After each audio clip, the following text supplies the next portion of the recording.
সবাই খেতে পারে, না খেয়ে মারা যায় না, না খেয়ে মারা যায়, না খেয়ে মারা যায়।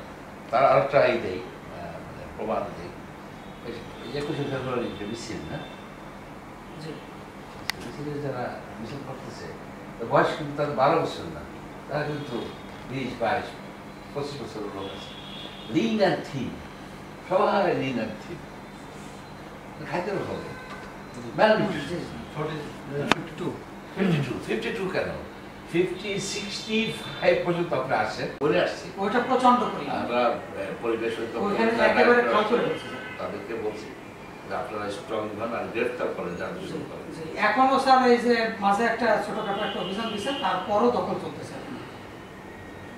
দখল তো সবচেয়ে বেশি দখল এখন চলতেছে কর্ণফুলী, বাঁকখালী, সোনারগাঁও, আমাদের ময়ূর নদীটার কথা লিখছিলাম আপনাদের। আচ্ছা, ময়ূর নদীতে আমরা যে দেখলাম ভয়াবহ অবস্থা, জি ভয়াবহ অবস্থা। ডাইরেক্টরকে আমি বলছি, পরিবেশের ডাইরেক্টরকে, যে ময়ূর নদী তো আপনার ecological critical area, ecological critical area হিসেবে আপনি ডিক্লেয়ার করতেছেন না কেন? যখনই ইকোলজিক্যালি ক্রিটিক্যাল এরিয়া মানে পরিবেশগতভাবে সংকটপূর্ণ এলাকা ডিক্লেয়ার করবে, এটার জন্য কমিটি আছে, জাতীয় কমিটি গেজেট করে, তখন কমিটি হবে, ওই জায়গায় জায়গায় কমিটি হবে, জায়গায় জায়গায় বিভিন্ন অ্যাকশন হবে, সাইনবোর্ড দেবে, তারপরে মানে আইসিইউতে নেওয়া, একটা নদীকে আইসিইউতে নেওয়ার মতো অবস্থা আর কি। তো নানাবিধ ওষুধপাতি যেটা দেওয়া হয় সেটা বলছি আপনি ইমিডিয়েটলি এটা ই করেন, আপনি ডিক্লেয়ার করেন, আদারওয়াইজ আমরাও ডিক্লেয়ার করে দিতে পারি ক্রিটিক্যাল এরিয়া আছে।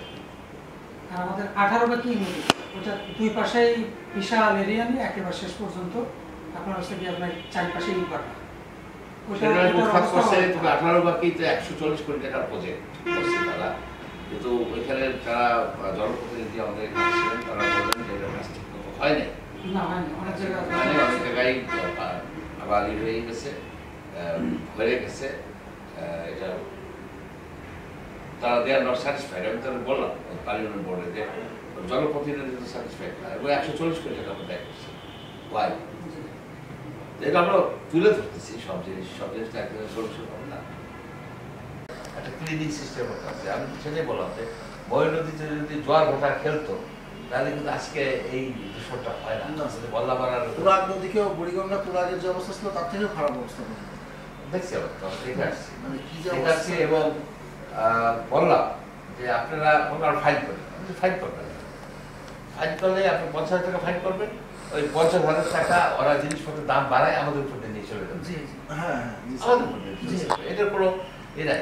আপনি তাদেরকে অ্যারেস্ট করবেন, অ্যারেস্ট করবেন বৃহস্পতিবার, 2-3 দিন জেলে থাকে, রবিবার আগে তো যাবে যেতে, একটা 2টা দিন যদি এইসব সাহেবরা জেলে থাকে, যেমন আমরা জেলে দিচ্ছি ওই নাম কি বালু সেলিম, আমাদের আমরা জেলে দিয়ে ঢুকে ফেলাইছি। আচ্ছা, এইখানে পরিবেশ অধিদপ্তর বলতে চাবে যে আমরা তো ফাইন করি, ফাইন যেখানে আইন আছে যে এই রিপিট অফেন্স করা যায়। সে আজকে ময়লা ফেলছে এখানে, আমি আজকে তাকে ফাইন করবো, প্রথমবার ফেলে তাকে জেল দেওয়ার উপায় নেই, কিন্তু আবার 7 দিন পরে যদি আসে দেখি আবারও ফেলতেছে, সে কিন্তু রিপিট অফেন্স করবে। রিপিট অফেন্স হিসেবে তাকে কিন্তু 6 মাস জেল দিতে পারে, 2 লাখ টাকা জেল জরিমানা করতে পারে। আমরা যেমন করাইছিলাম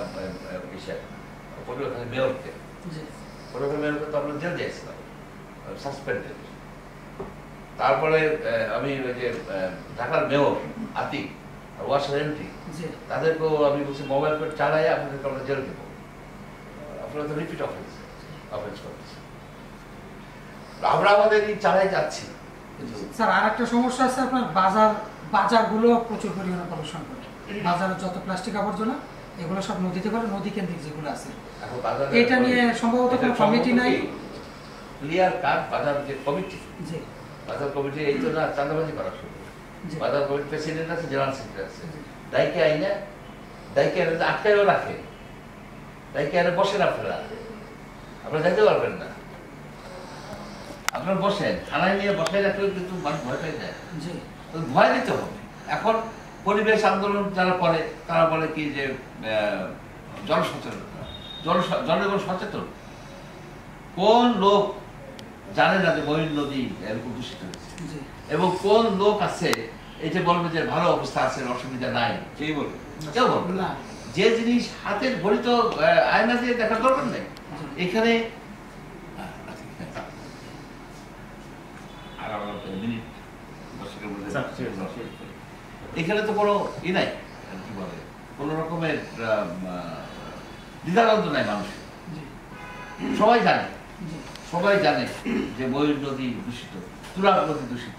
তুরাগ নদীর পাশে লোক ঘুমাইতে পারে না, তাদের জন্য নৌকা বাইচ করে তাদেরকে কি মানুষের মধ্যে সচেতনতা বৃদ্ধি করে। সাধারণ মানুষ তো দূষিত করে না।